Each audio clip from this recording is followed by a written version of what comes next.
Kaya pala yung lalakarin ko. Kasi sa kaya ng bus. Nasa jeep na ako guys.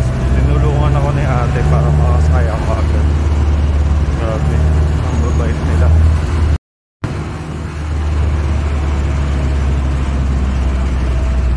Going to Central na ako.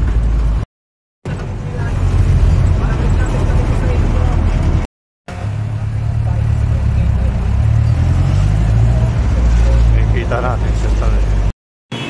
Nakababa na ako. At dyan tayo aakyat to.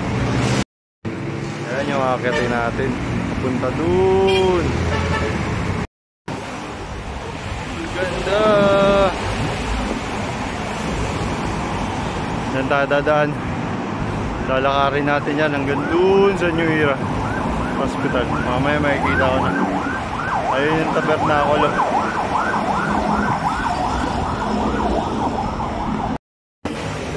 Update na lang ako mamaya pag nandoon na. Kasi malayo-layo pa talaga to. Mamaya ulit. Ayan. Kita. Ganda, diba? Napakaganda dito. Sobrang ganda. Lalo na siya, oh. Diba? Guys, nag-stop over muna ako dito kay Kuya. Bumili lang ako ng palamig sa fishbowl.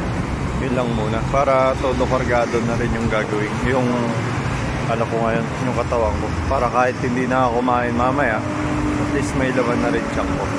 Shoutout nga pala kay Kuya. Yan. Siya yung nagtitinda. Kapatid din siya. Kaya naman, tara na. Punta na tayo New Era Hospital. Mamaya ulit.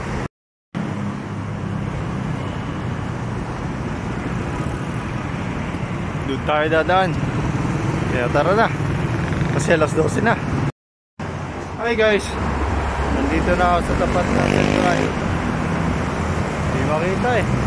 Masyado na mataas yung building. Oh. So, wait lang.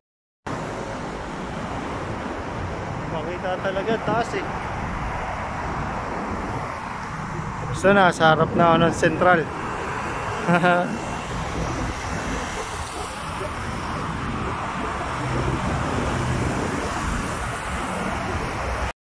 Pero kailangan na natin magbadali kasi 12:30 na. Alauna yung check up natin eh. Medyo malapit na rin naman tayo. Update na lang ako ulit mamaya. Thank you. Dito na ako sa ginagawang MRT. Doon na rin naman malapit yung New Era. Kaya tara na. Nakarating din tayo. Papasok na muna ako dito. Diba? Kinaya natin. Papunta tayo dito. Dito na ako guys. Update ko kayo mamaya. Kasi pupunta mo na CR.